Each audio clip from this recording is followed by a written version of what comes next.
ప్రార్థనలో మనల్ని ఓడగొట్టాలనేది శత్రువు యొక్క కుట్ర. ప్రార్థనా జీవితం విషయంలో మనం ఓడిపోయామంటే ఇక అన్ని విషయాల్లో మనల్ని ఓడగొట్టుకుంటూ వస్తాడు. నేను ప్రాక్టికల్గా కూడా అది అనుభవించున్నాను. నేను అందుకే చెప్తున్నాను, ప్రార్థనా జీవితంలో నేను నిలకడగా ఉన్నంతసేపు, దేవుని సహవాసంలో అద్భుతంగా కొనసాగినంతసేపు నా నుండి వచ్చే వ్యక్తతలు, నా విజయాలు వేరుగా ఉన్నాయి. ఆ ప్రార్థనా జీవితంలో నేను డౌన్ అయినప్పుడు నేను తిన్న దెబ్బలు వేరుగా ఉన్నాయి. స్పష్టంగా నాకు అర్థమై నేను చెప్తున్నాను. నేను ప్రార్థనా జీవితంలో ఓటమి పాలైన వాడు జీవితంలో చాలా సంగతులు ఓడిపోతాడు.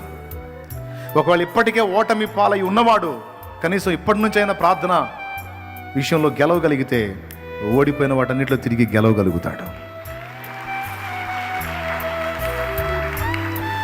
తపమున తరచిన నిన్నే కదా